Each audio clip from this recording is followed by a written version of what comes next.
pelajaran ekonomi tentang akuntansi. Kita akan membahas mengenai konsep persamaan akuntansi. Nanti di pembahasan kita akan membuat laporan persamaan akuntansi seperti ini. Oke, kita masuki materi berikutnya. Ini mengenai analisis transaksi. Sebenarnya transaksi itu banyak, yang dimunculkan di sini tidak seluruhnya, hanya sebagian kecil aja. Apa aja transaksinya? Pertama, mengenai pencatatan penyetoran modal. Pada saat penyetoran modal, bagaimana pencatatannya? Analisanya kemarin. Apa yang bertambah? Kemudian untuk aktiva, bagian mana yang bertambah? Kemudian bagian pasifa, yaitu kewajiban atau ekuitas. Gimana kita masukkan angkanya pada saat penyetoran modal? Kita lanjut. Ada pembelian secara kredit. Maksudnya pembelian secara kredit ini adalah kita membeli sesuatu barang, mau untuk perlengkapan ataupun untuk peralatan, tapi kita tidak membayar, artinya kita berutang. Pada saat kita berutang, berarti kemana pengaruhnya? Apa yang bertambah di asetnya atau di aktifannya? Kemudian di pasifannya kemana kita harus letakkan pencatatannya? Lanjut, kita ke pembayaran sewa. Ini juga merupakan pengeluaran. Karena kita membayar sewa, pengaruhnya kemana di sini? Oke, kita lanjut. Untuk pencatatan pendapatan usaha secara kredit. Nah, ketika kita melakukan usaha, melakukan kegiatan usaha, kemudian seharusnya kita mendapatkan uang, tapi di sini kalimatnya adalah secara kredit. Berarti kita belum menerima uang. Artinya mereka berutang. Bagi kita itu adalah piutang. Nah, bagaimana pencatatannya di sini? Di bagian aset mana yang kita tulis? Kemudian di bagian kewajiban apakah di ekuitas yang kita isi? Kemudian lanjut, transaksi berikutnya, pencatatan pembayaran gaji. Pada saat pembayaran gaji, berarti pengaruhnya kemana? Kita membayar gaji, kita ambil dari mana? Apakah kas? Berarti kalau kas diambil, berarti kasnya berkurang. Kemudian kemana lagi pengaruhnya? Oke, lanjut. Kita ke pencatatan pembayaran utang. Pada saat kita bayar utang, nah, tadi kita beli secara kredit, ini. Tapi kalau kemudian kita membayarnya, pengaruhnya di sini di mana mau kita letakkan? Apa yang berpengaruh? Apa yang berkurang? Kalau kas berkurang, kemudian kemana lagi pengaruhnya antara kewajiban ataupun modal? Kita lanjutkan kembali pencatatan pelunasan piutang. Nah, pada saat orang mempunyai piutang, kemudian dilunasi, kemana pengaruhnya? Kemudian pencatatan pengambilan privat. Pengambilan privat berarti pengambilan kemana? Karena kita mengambil privat itu adalah pengambilan pribadi oleh pemilik, berarti mana yang berkurang? Kas berkurang, kemudian kemana lagi kita letakkan angkanya? Biar dia sama antara aset, kewajiban, dan ekuitas. Oke, kita lanjutkan langsung ke contoh soal saja. Contoh soalnya seperti ini. Pada tanggal 2 Januari, Poppy membuka usaha salon. Dia menyetorkan 300.000 sebagai modal awal. Kita lihat di sini, 300.000 21 Januari. Karena disetornya 300.000, berarti kas pasti pengaruhnya ke kas.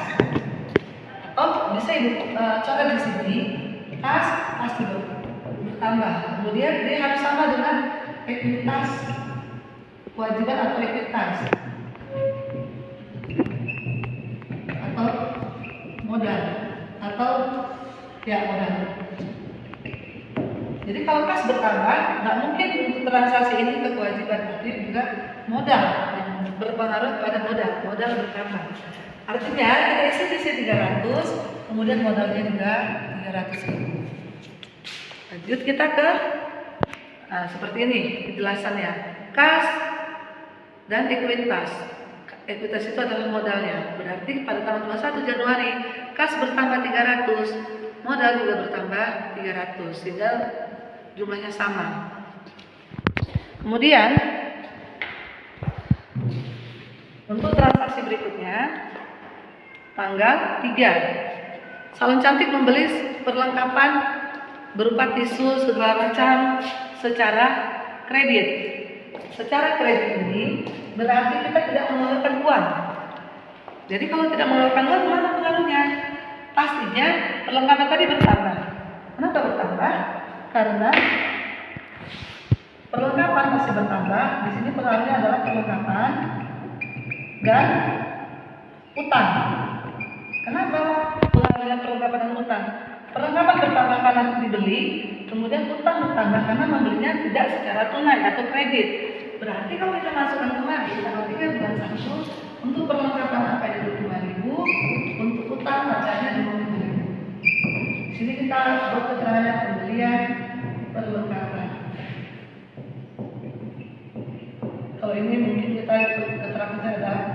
Oke, kalau kita lihat dari persamaannya seperti ini. Perlengkapan bertambah pada tanggal 31 Januari sebesar 25.000, utang juga bertambah 25.000. Sehingga kita harus buat saldo.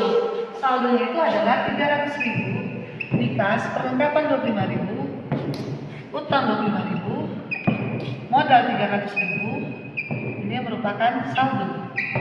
Sama seperti keterangan yang sudah Ibu buat di slide. Lanjutkan transaksi berikutnya. Tanggal 4 Januari dibayar sewa. Kita membayar sewa ruang untuk kegiatan salon. Oke, ini saldo yang lama. Karena dibayar sewa untuk kegiatan salon, otomatis kalau kita buat usaha pasti kita butuh tempat. Berarti pengaruhnya kemana?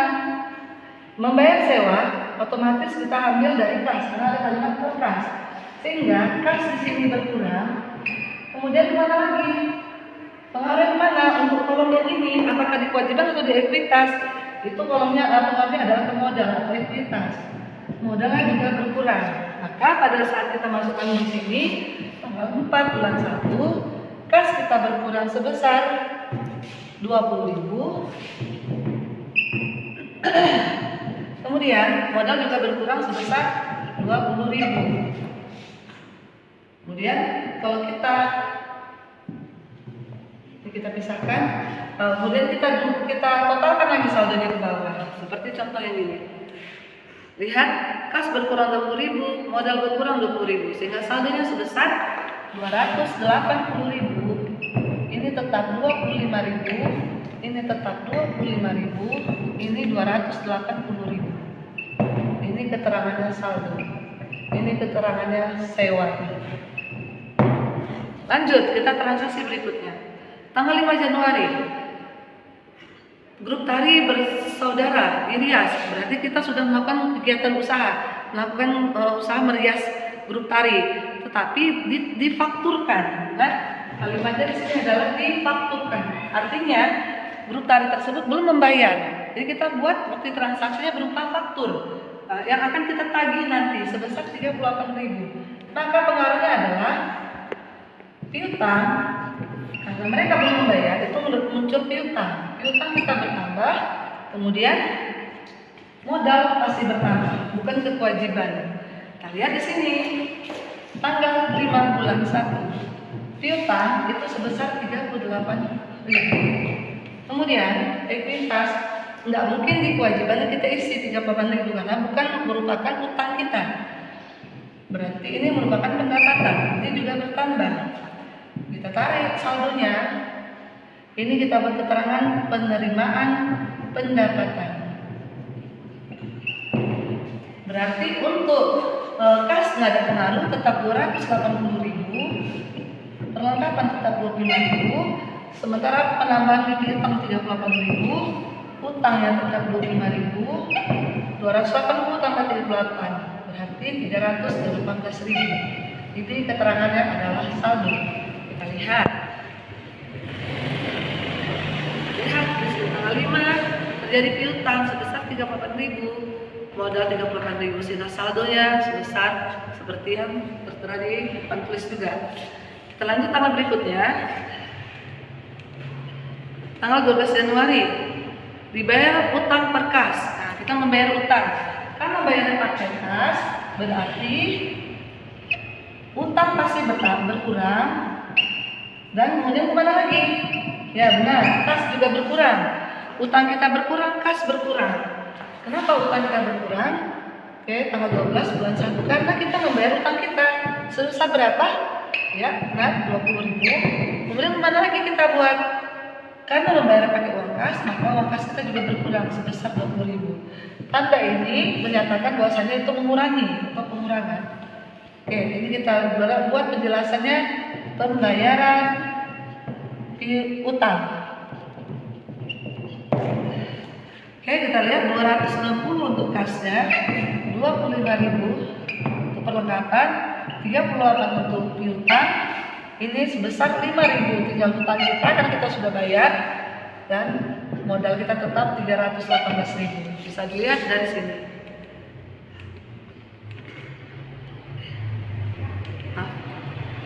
Nah, sama seperti jelaskan di papan tulis.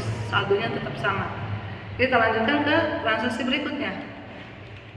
Pencatatan pelunasan piutang. Kita lihat tanggal 18 diterima per kas pelunasan piutang.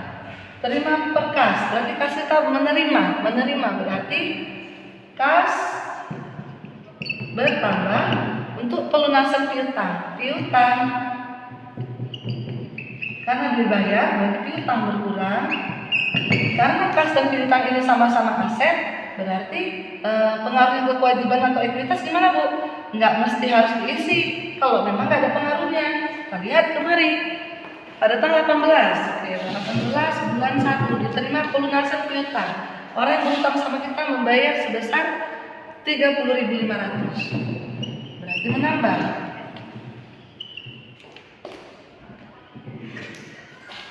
Sehingga saldonya adalah 290.000. Oke, di sini 290.500, di sini tetap 25.000. Di sini piutangnya dibayar 30.500. Berarti orang yang berutang tidak melunasi semuanya, hanya membayar 30.500. Sehingga masih ada tersisa hutangnya atau piutangnya itu sebesar 7.500. Bagi kita itu adalah piutang, bagi mereka adalah hutang. Nah, untuk utang ini tetap angkanya sama, 5.000, modal juga sama. Ini keterangannya pelunasan pembayaran piutang. Lanjut, kita transaksi berikutnya. Tanggal 20 Januari mengambil uang tunai sebesar 4.500 untuk kepentingan pribadi. Berarti si Poppy yang punya perusahaan mengambil uang tunai dari kas, sehingga kasnya berkurang.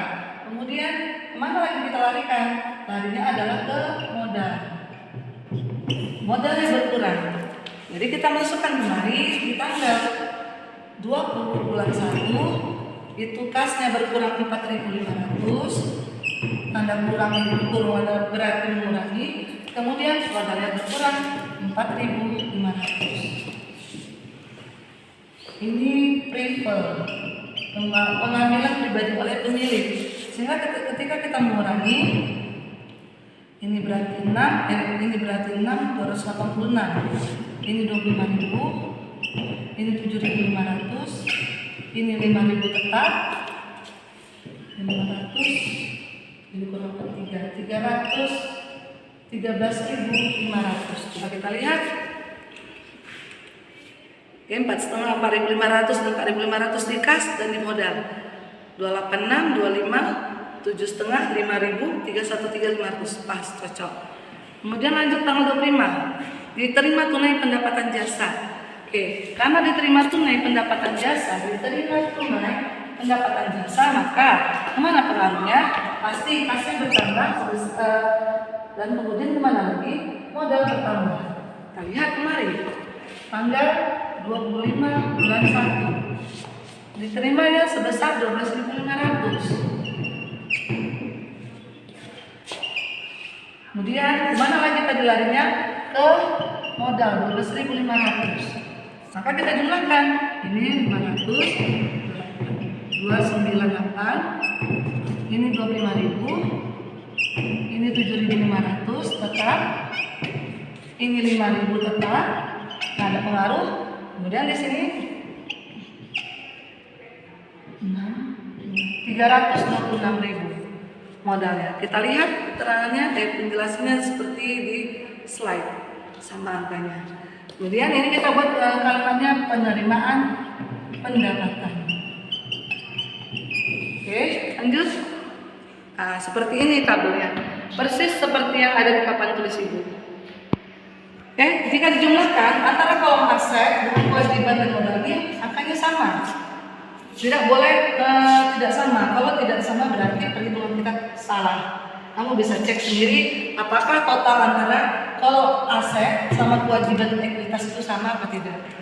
Makanya itulah yang disebut dengan persamaan akuntansi. Oke, Ibu akan memberikan tugas. Tugasnya seperti ini. Ini sudah diketahui saldo-saldo sebelumnya. Kamu tinggal melanjutkan ke transaksi yang ada di sini. Misalnya ini sudah diketahui kasnya 540.000. Oke, contohkan 1. Diterima per kas piutang 120.000, berarti kas kita 120.000 kita isi. Karena kita terima dari piutang, berarti piutang kita juga 120.000 kita isi. Tetapi untuk kolom piutang tandanya berkurang karena orang membayarkan utangnya sebesar 120.000, karena dia bayarkan, kita masukkan ke kas sebesar 120.000. Kita lanjut terus ke tanggal berikutnya. Ibu tunggu tugas-tugasnya dikerjakan dan dikumpulkan, karena kalau tidak dikumpulkan tidak akan Ibu beri nilai. Semoga dapat dipahami penjelasan Ibu. Ibu akhiri dengan Assalamualaikum warahmatullahi wabarakatuh. Selamat pagi.